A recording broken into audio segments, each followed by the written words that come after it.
ถอกใส่ผ้าพ่อเขาหลายคนแล้วตัวพี่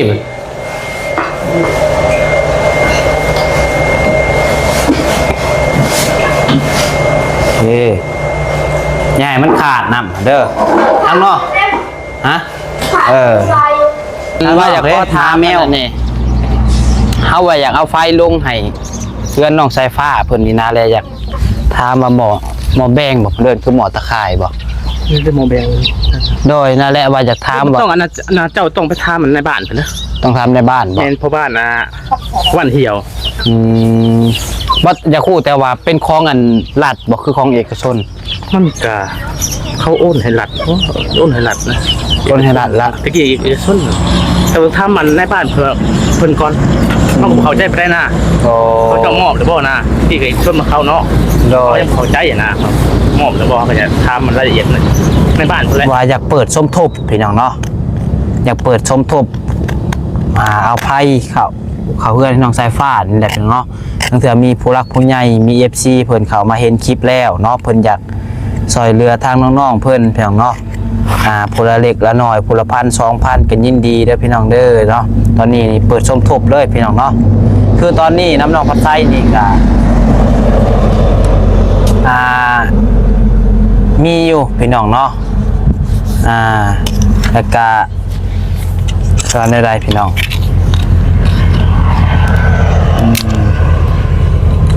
มีอยู่จำนวนหนึ่งว่าสั้นซะเนาะเดี๋ยวแจ้งอีกเรื่องหนึ่งได้ไฟได้ฟืนได้แล้วก็อีกเรื่องหนึ่งเพียงเนาะคือเพิ่นว่าไฟที่ว่าบอบบี้ซื้อมาให้มันก็ดีอยู่แล้วเพิ่นว่ากะแมนอยู่เพียงเนาะดีอยู่ยามแรงนี่ใส่ได้อยู่ยามแรงแต่ว่าผู้แลบัดยามพ้นเฮาผู้แลบ่ฮู้ว่ามันสิใส่ได้บ่บางเทื่อพ้นตกเบิดมือเบิดเว้นเด้เนาะยามพ้นตกลิ้นเด้พี่น้องเอ้ยคือเฮาเอาไฟเข้าให้น้องๆเพิ่นนี่มันก็ดี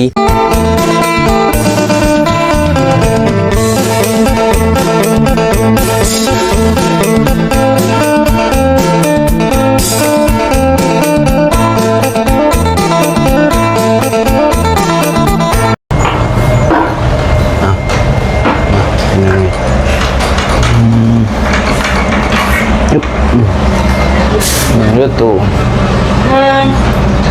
มียังอ่ะแจวบอก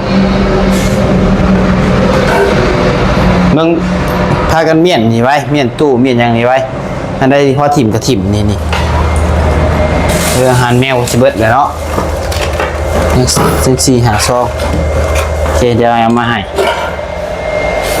เมียนออกไว้อันใดเปื้อนอันใดถิ่มแล้วเมียนรอดเอาไปจูดสิตั้งขี้เหนียวจูดจุดดีเอาพี่น้องทักทายสบายดีเด้อพี่น้องเด้อสบายดีผมมีพี่น้อง FC กันเบิร์ดสุขุสุคนพี่น้องเบิร์ดสมองสุบอลผมพ่อกันกับน้องบัดไซอีกแล้วนะครับน้องที่ชูที่เฮือนจานน้องสายฟ้าน้องบุญทวีน้องเบิ้งน้องผลเมียนอันนี้ก่อนเพราะว่าน้องบัดไซเห็นหมุดพี่น้องเลยหมุดเจ้ามันข่าวในใดเพราะว่าพามันกับบริจุพี่น้องเนาะนี่ทั้งปลาทั้งเจนี่กับบริจุนี่น้ำนี่ก็คือว่ามีอยู่นี่น้ำในโคกเหมือนมันมีตัวเบิร์ดบอกนี่เบิร์ดดีกับตัวนี้นี่หมดเห็นแต่ว่านบอกแค่ฟ้าตั้งน้ำมาไว้ตั้งน้ำมาใส่เย็นมันจื้อพี่น้องเลยเมียนมึงดูว่ามันมียังบอกใครของเบิ่งข้าวแห้งบ่นี่ไปทิมข้าวแห้งนี่จิ้มให้ไก่พวกตัวไอ้ก็เห็นอีกในนั้นนะข้าวห่อข้าวแห้งนี่เมียนเบิดเนาะซื้อมาให้บักคักๆเนาะบ่หักษากับหน่อยเมื่อคืนได้นี่เนาะมันเมียนก่อนเป็นยังไงให้เพิ่นปัดหาแพรมาเสร็จเด้อทำเด้อพุทธวีหาแพรมาเสร็จอันนี้เลยเนี่ยสุดโตสุดตังออกไฟนี่ก็สายบนมืออย่างเนาะ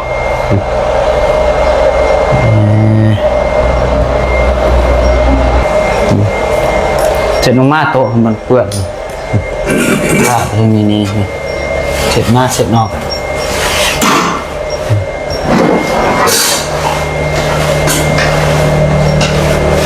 เสร็จลงอนามัยถอกใส่ผ้าพ่อเขาหลายคนแล้วตัวพี่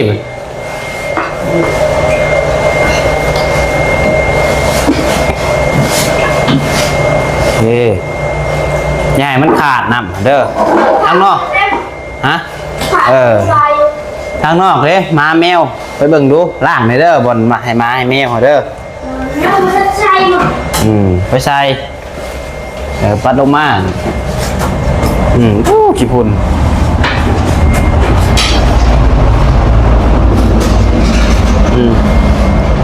เอาของกินขึ้นไว้เทิงแบบนี้เดี๋ยวปัดสันลุมแล้วเดี๋ยวพากันปิ้งกินปลาหมึกค่ะผมกินจะเกลือมันสิบูดสิเงาตรงจะปิ้ง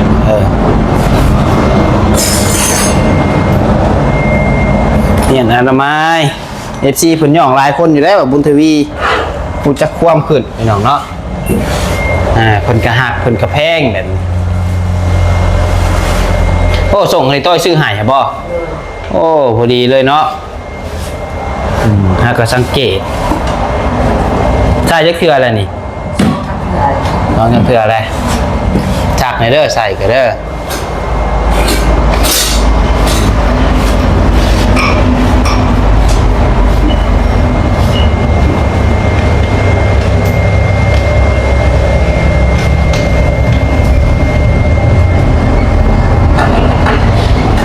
เสร็จ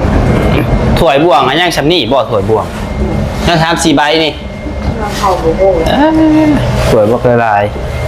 ก็อยากถั่วยังสีถั่วมาตรงนี้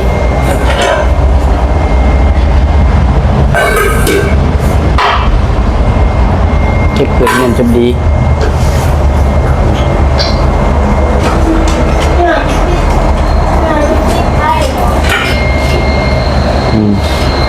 เมื่อคืนนี่จะนอนเปิดพัดลมบ่ยังเปิดพัดลมบ่จะทำมามันคุ้มอยู่บ่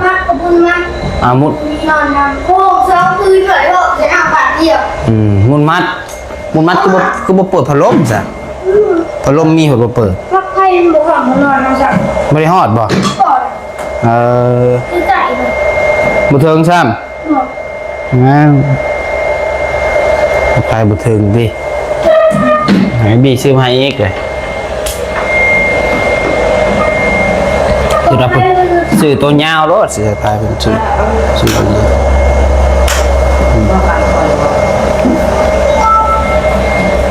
เด็กการพลอยนี่นะก่อนพายก้อยพานนี่มึงแนมหมดถูกปัดนอกหมดนี่ก่อยพานการพลอยมันจิ้วมันกินเจ้าปุ๊กก่อนอีแม่เลยปัดนอก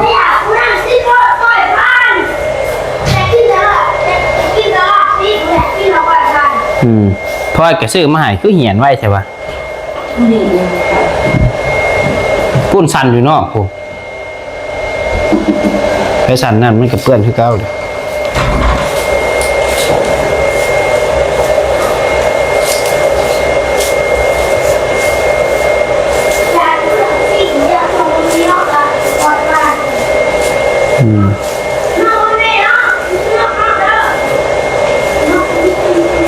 พันออกไปรถ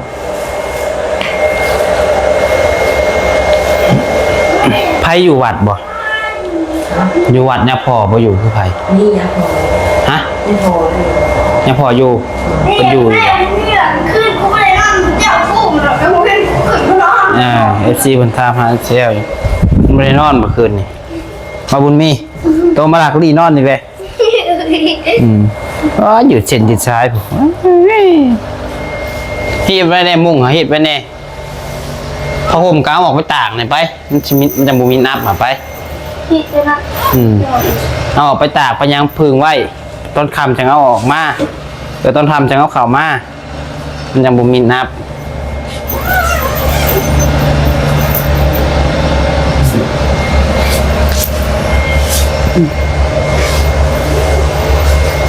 เอาไปตากรถผ้าห่มไฟปลุกถูกหมอน ำเลย นี่เจ้ากับเพื่อนฟาดไว้นี่นี่เจ้าก็ลงไปพุ่นนี่แล้วก็ไปตากใส่หัวผมจำบุมินนะครับ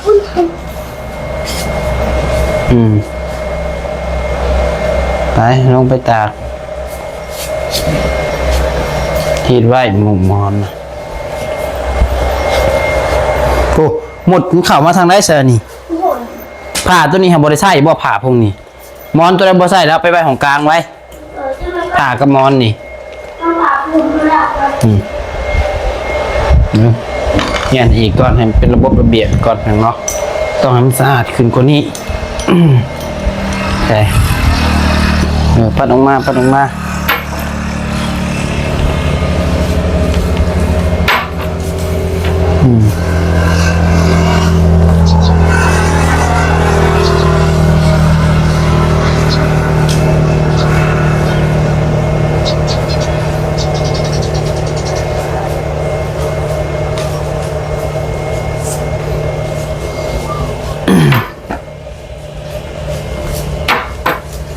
เดี๋ยวจังหน่อยพาไปหาเนี่ยพ่อเนี่ยเด้อไปถามเรื่องไฟนี่แหละพี่น้องเนาะเคยไปถามคุณบ้าน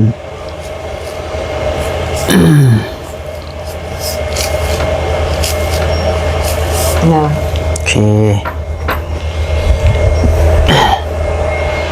เอาผมไปบริษัทแล้วไปไว้ห้องกลางรถนี่เนี่ยมาปัดในห้องไฟฟ้านี่บุตรวีเอ้ยมีแต่กี่พุ่นนี่ตากไว้ตากจุดดี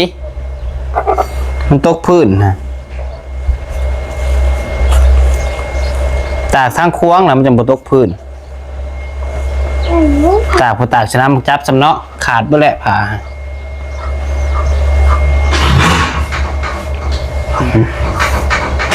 ไม่หัวไปเลยไม่หัวเลยเอาไปไว้ของกลางเลยไว้มอนตัวได้บริษัทนี่กระเพาะห่มไปไว้รถไปภาพไว้จุดดีตึกยังไงหมดเ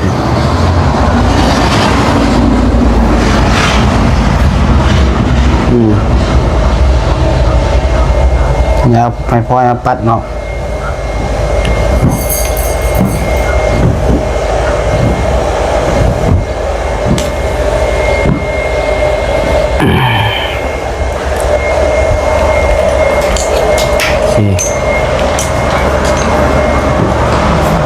ขาไปจังเลือกทูไว้เด้อครับนี่เด้อโอเคนะให้หมดเลยว่าค่ะให้เอาผมออกให้เอาผมตัวนี้ปุ๊กเขาไว้เดี๋ยวที่ไหนพกดีเลยป้าไปสิไปน้ำไม้ผู้หนึ่งก็ได้ป้าไปวัดไปน้ำมึงชีวิตไปบ่ไปกันได้ไปลงกันเราอยู่น้ำเพลินอยู่นี่บ่เขาไปแล้วครับไปพี่น้องเนาะเดี๋ยวสิโอ้ยไปถามทาง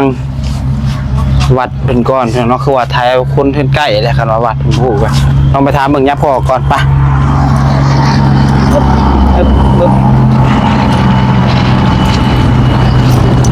ไปพี่น้องเนาะเดี๋ยวเจอกันอยู่วัดพี่น้องเนาะเดี๋ยวขับรถก่อนพี่น้องขี่รถไปมันร้อนแดดพี่น้องเนาะโอเคพี่น้องเนาะไม่ไปโอ้ยเจอใส่กระเจี๊ยบดิบริษัทกระเจไม่ได้มีกระเจเด้อหน่อยคือรถเจ้าแท็กซี่กระถีบไปรถนี่คือนาทีมามันคือคุณอยู่รอได้นึ่งว่าบ่ได้ที่ขึ้นอยู่รอรังได้เห็นป่ะว่าหนาอันนี้ตีลังกาก็ได้ว่าได้อุ๊บแดดเนาะขี่รถเนาะพี่น้องเลยสิย่างเมื่อยเจอว่าเก่าที่สื่อว่ากินอาหารกินเบิร์ดบ่ของอ้ายก็คือเห็นยังบ่ทันกินก็ขันอยากกินหมูกระทะแล้วซื้อมาให้ว่าแกว่าอะไรซื้อหมูกระทะทำอะไรพากันไปในจังเมื่อมันใช่เจ้าใช้ข่าวทางไหนเขาลงไปดูโป้ไว้เรียกตัวนอนอยู่ตู้นะนั่นบอกโอ้ยยังไงมึงหลีกก็ตลอดเอาไปวะเพื่อนให้ถ่ายคลิปอยู่ป่ะไม่ได้จับมือบ่ได้หาซื้อน้ำมาถวายเนาะ าสายผ้ามาเฮ็ดบุญก่อนจากมือโอ้เจ็ดใครออกเบิดแท้น่ะกว้างโพดอัดเข้ามา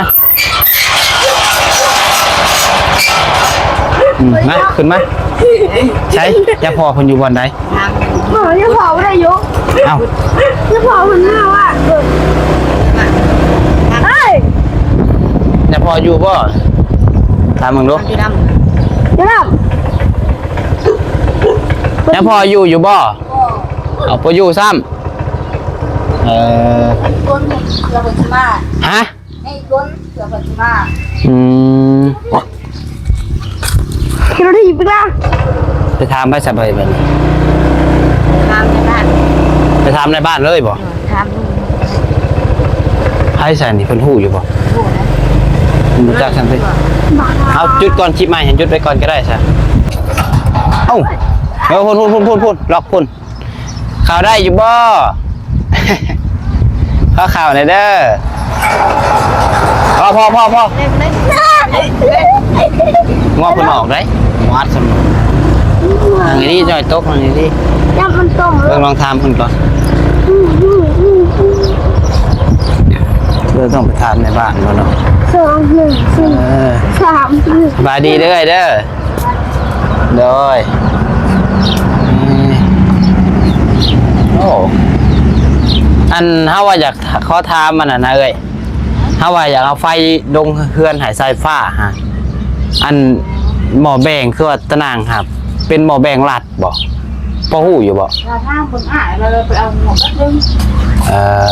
ท่ามแล้วเราไปโบน ฮะ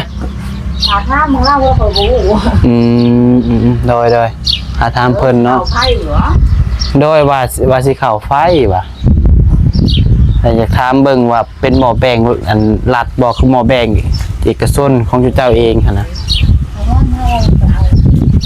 โดย โม่นะไปกินก็ ฮะ ไปกินได้โม่นี่ว่าโม่กินพอจะเจอโม่ กินบ่ กินไหมดีเดทากินนี่ กินว่าโม แล้วว่าจะ ถ้าเราออกมาจะทางในอยู่ที่นี่ อาม่าเส้นปลูกเองบ่ เอ๊ะมาชวนอยู่นะ ขายบ่ปลูกขายคือปลูกกิน เอานะ อืม ใช่แล้ว กินบ่ลงไปเพิ่นมาเด็กผมได้งัวบ่ผู้นั่นบ่ แม่ ป้าเพิ่นได้งัวมาจังน้อยจังลงมาอีกก็ได้ ตูดนะ เห็นตูดบ่ตูดก็คือฟ้าเลยหากินเลยตูด แค่ตูด ฟ้าสายฟ้าหลอดตูด ข้างหน้าเขาต่ำเนาะกินเท่ากับถึงนั่นนี่ ได้บ่ร่มเด้ พอดีเลยเข้าไปนักสำหรับ แบบเอาเบิ่งไหม อ้าวว่ามันบ่นักเนาะ ผู้ใหญ่มึงดอกหามันกูแหวกเลยที่จะได้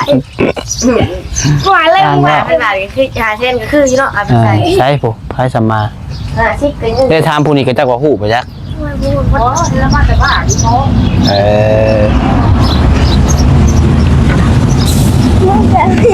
เพิ่นมาก่อน เห็ดเลย ฮะ หามันกีบหน่อย โต๊ะขายก็มีอยู่บ่ดอกโมน่ะ แม่คนคายไปเลย เบิดเลย วัดแล้ว โอ้ยังแต่อันนี้แย่งเลยปะ โอ้เด้มันก็ซ้ำนี่แล้วมาแม่บุญทวี เอาถามพี่จ้างได้ค่ะ อืม เขาคือไงล่ะค่ะ กินเนาะมาแม่บุญทวีบ่ยากเอ้า จะบอกไม่ใช่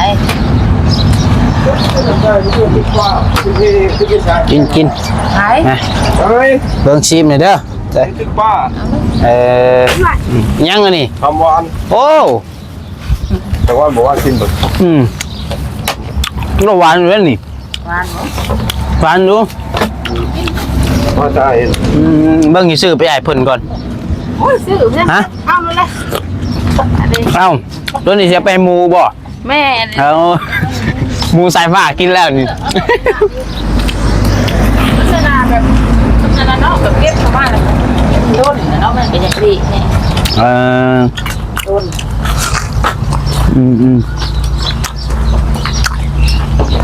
ตัวบนคาบเก็บเบิดเลยสิไอ้ส่วนนี้ก็เบิดคักหรือเปล่า ย่างไม่พอ เด็กยัง แซ่บอยู่อ่ะหวานอยู่เนาะ นี่เรื่องเอาลูกนี่มาเรื่องบอกทาง เบาๆเลยอาไทย อืม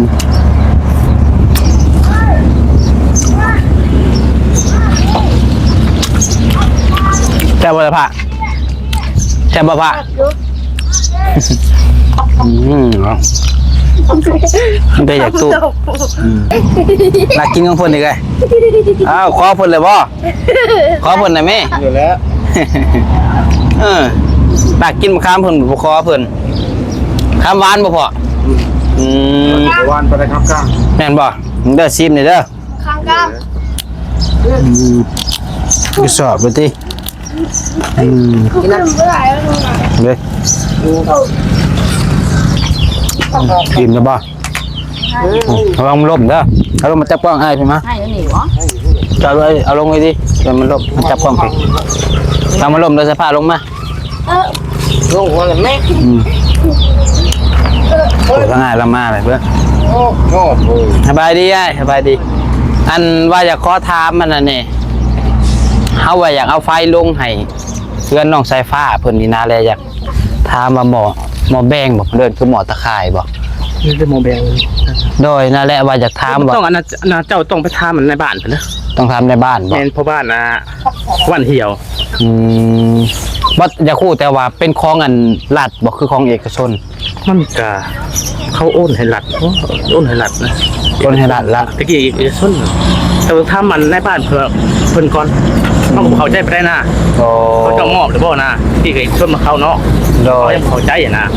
มอบหรือบ่เขาจะทำมันรายละเอียดในบ้านเพิ่นแหละบ้านเหี่ยวเพิ่นมันอยู่เฮือนอยู่ตอนนี้ฮะ อยู่ใส่เฮือนฮู้บ่ ฮู้นี่ โอเค วันนี้ฮู้วันนี้น้อยฮู้ อาจารย์ราชเจ้าฮู้ไว้ถามเจ้า นี่เรื่องเขาเก็บมาแล้วนี่ เอ้าอย่า กินเด้อ กินเลยมีแต่ผ้าและผ้าอันบ้านเหี่ยวฮะ โดย ผ้าไปห้ามัน โอเคซะ รายละเอียดแน่เข้าใจ โดยป้าจะไปบ่มันจบเลยซะเนาะ แม่นไปบ่จบเลย โดยโอเคขอบใจเด้อ เอากับมัน โดย เอาก็บ่เข้าใจไปนะลูก โดย ทำในบ้านเพิ่น ไปเดี๋ยวไปเจอกันอยู่พุ่นแหละพี่น้องเนาะไปโดยขอบใจซะ อ่า ขึ้นมาฮู้เอาของหมูนี่ฮะเอาว้าวบ่ พ่อพี่แม่ เอาลูกเอาลูก นี่นะครับ ใส่ขอบใจเด้อแล้วขอบใจได้หลายโอ้ยมาถึงได้หมูพอมันตามมาเยอะนี่เอามาบนปิดแล้ว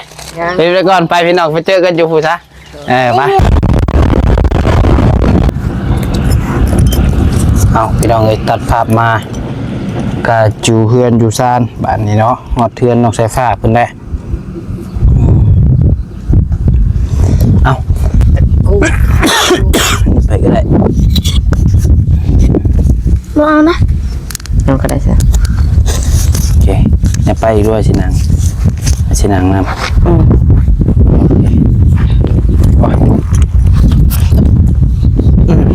าพี่น้องเนาะ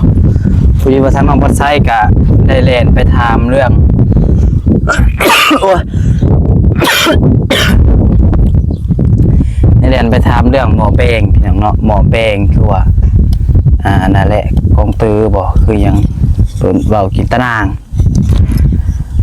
ว่าเป็นของรัฐบ่คือว่าของเงินเอกชนคือของบ้านอะไรเป็นเนาะนั่งให้ดีแต่วันนี้พอดีไปถามทางสภาบ้านเพิ่นแหละไปถามทางในบ้านเพิ่นแหละเป็นเนาะเพิ่นว่าเป็นของเงินเอกชนก็เป็นของบ้านร่วมกันเพิ่นว่าเพิ่นเก็บเงินวัดซื้อก่อนเพิ่นว่าแล้วมีแต่ไผอยากอันเข้าไฟเขายังอะไรก็ไปเสียค่ากองเตอร์ค่าอันนั่นแหละให้วัดเพิ่นว่าเป็นเนาะ5,000 บาทผมเราเนาะต้องไปเสียให้ 5,000 บาทที่แรกคือว่าเป็นของเงินรัฐบาลแหละจะบ่ได้เสียเงินเนาะแต่ว่าเป็นของเงินเอกชนตัวนี้ต้องได้เสียเงินเนาะเสียให้เพิ่น 5,000 แล้วก็สรุปพี่น้องเนาะรวมๆเอาไฟเข้าเพื่อนน้องสายฟ้านี่ก็คือสร้างเพิ่นเว้าหั่นแหละพี่น้องเพิ่นว่าประมาณ 40,000 รวมทั้งเงินค่าเสียนี่ให้บ้านนำพี่น้องเนาะ 40,000 บาทพี่น้องสวัสดีแต่เสียงรถจับจัด FC สายฟ้า เอาบัดนี้คือน้องปัดไซพี่น้องเนาะว่าอยากเปิดสมทบพี่น้องเนาะอยากเปิดสมทบเอาไพ่เขาเพื่อนน้องสายฟ้านี่แหละพี่น้องเนาะตั้งแต่มีผู้รักผู้ใหญ่มี FC เพิ่นเขามาเห็นคลิปแล้วเนาะเพิ่นอยากซอยเรือทางน้องๆเพิ่นพี่น้องเนาะผู้ละเล็กละน้อยผู้ละ1,000 2,000กันยินดีเด้อพี่น้องเด้อเนาะตอนนี้นี่เปิดสมทบเลยพี่น้องเนาะคือตอนนี้น้ำน้องปัดไซนี่ก็มีอยู่พี่น้องเนาะแล้วก็สอนได้พี่น้อง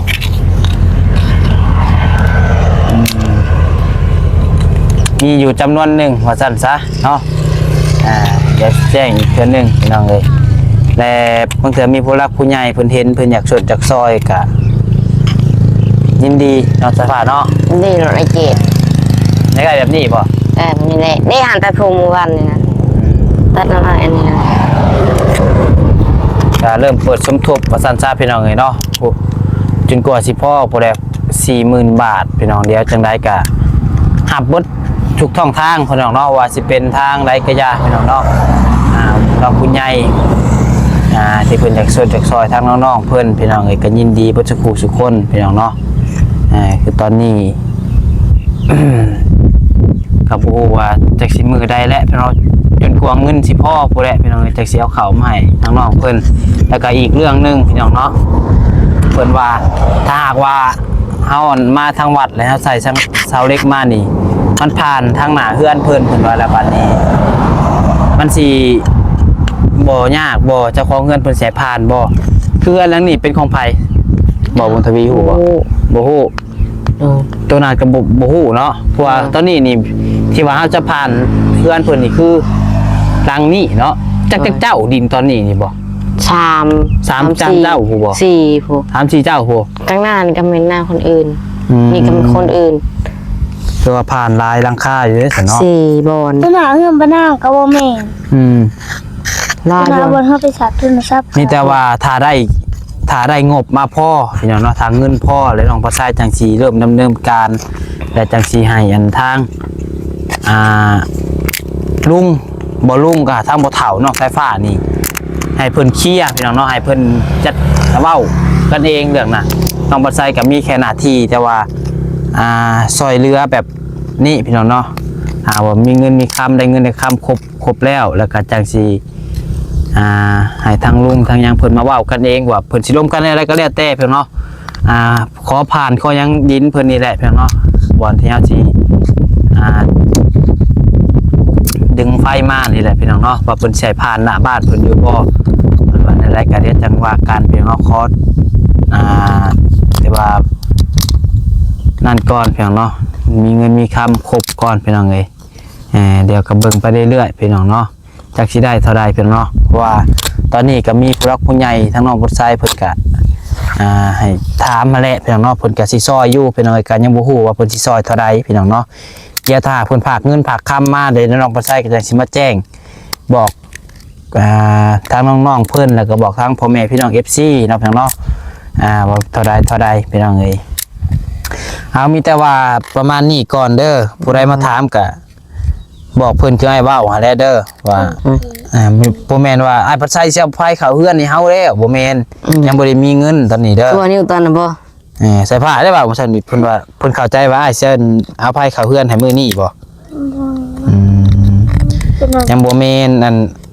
ยังเปิดสมทบอยู่ตอนนี้นี่โอ้ยยังเปิดสมทบคืออัตโนมัติเปิดเดี๋ยวจังว่ากันอีกเทื่อนึงเนาะพี่น้องได้ก็ได้เบิ่งตัวจริงกินข้าวแล้วโดยจะกินอะไรข้าวไปสามมีแต่ว่าคลิปนี้กับน้องปัดไซก็ขอลำลาไปก่อนพี่น้องผิดพลาดประการใดก็ขอโทษขออภัยนะไม่ลายขอบุญขอบคุณพ่อแม่ FC ที่เข้ามาชมและเป็นกำลังใจให้น้องปัดไซโดยตลอดมาเนาะขอให้ความฝันที่เจ้าเป็นจริงเนาะอันใดแล้วก็สาธุน้ำแหละพี่น้องทั่วชุดละบัดนี้อันใดไฟได้ฟื้นแล้วก็แล้วก็อีกเรื่องนึงเพิ่นเนาะคือเพิ่นว่าไฟที่ว่าบอบบี้ซื้อมาให้มันก็ดีอยู่แล้วเพิ่นว่ากะแมนอยู่เพียงเนาะดีอยู่ยามแรงนี่ใส่ได้อยู่ยามแรงแต่ว่าผู้แหละบัดยามพ้นเฮาผู้แหละบ่ฮู้ว่ามันสิใส่ได้บ่บางเทื่อพ้นตกเบิดมือเบิดเว้นเด้เนาะยามพ้นตกลิ้นเด้พี่น้องเอ้ย คือเฮาเอาไฟเข้าให้น้องๆเพิ่นนี่มันก็ดีพี่น้องเนาะทำเพิ่นก็เข้าใจว่าเพิ่นเป็นห่วงญาติน้องๆเพิ่นบ่มีเงินเสียค่าไฟพี่น้องเนาะแต่ว่ามันก็บ่แพงดอกพี่น้องเอ้ยค่าไฟก็ได้บ่เกินเดือนละจังเก่งบ่เกินเดือนละ300ออกไปกันว่าสูงสุดหลายสุดก็ได้ว่าบ่ได้ใช้เอใช้หยังขนาดเทือนน้องบ่ใช้มีเอมีหยังกะมีหน่อยหนึ่งก็ยังเดือนละ2-3 แสนนี่แหละพี่น้องเอ้ยก็แล้วแต่เดือนเฮาใช้หน่อยใช้หลายคันเฮาอยู่ประจำอยู่เบิดมื้อเบิดเว้นบ่ไปเฮ็ดเวยกเฮ็ดงานหยังมีแต่นอนเล่นโทรศัพท์เปิดพัดลมเปิดโทรทัศน์เปิดแอร์เบิดมือเบิดเว้นมันก็เปลืองแบบนั้นแต่ว่านี่เพิ่นเปิดแต่พัดลมอันว่าอันนั้นก็มันบริหารเฮาก็บ่ได้เปิดอันนั้นมันก็คือสิบ่เปลืองมาได้เนาะ มันจะปวดดอกไผ่ คะแนนว่าตัวไฟโซล่าร์เซลล์นี่มันใช้ได้แค่ยามแบบแรงเนาะยามพลมันก็สิแบบบ่เต็มที่บางเทื่อมันขณะพลตกดินเบิดมือมันบ่ได้รับแสงแดดบ่ได้รับแสงอาทิตย์มันก็เบิดพี่น้องเอ้ย โดย ก็คือไฟฟ้านี่เอาใส่ได้ตลอดนะพี่น้องคะแนนว่าไฟมากคันไฟบ่มากก็ใส่บ่ได้อีกเลย โดย แต่ว่าไงก็มันใส่ได้ตลอดนะจากใส่ตอนใดก็สะดวกสบายพี่น้องเนาะมันบ่มีคำว่าญาตินั่นนี่ญาติรถไฟบ่พอชั้นแท็กซี่นะก็ญาติอย่างเดียวหั่นแหละญาติไฟช็อตคันว่าเพิ่นบ่ระมัดระวังก็ตัวนั้นขึ้นอยู่กับเจ้าและรักษาเอาใหญ่แล้วบ่ว่าสิบ่ฮู้ว่าไฟช็อตไปเป็นจังได๋ถ้าอยากให้ไฟช็อตก็เอามือไปจก โดย อยากลอง ถ้าไม่งั้นให้ช็อตก็บ่ต้องจก ไปประมาณนี้แหละพี่น้องเนาะอยู่ดีมีแห้งเพิ่นสุขคนนะพี่น้องเด้อส่งมานำด้วย โดย ค่าประกันได้ก็ขอโทษขออภัยนำอีกเทื่อนึงพี่น้องเนาะไปอยู่ดีมีแห้งสบายดีพี่น้องสบายดีไป นี่กู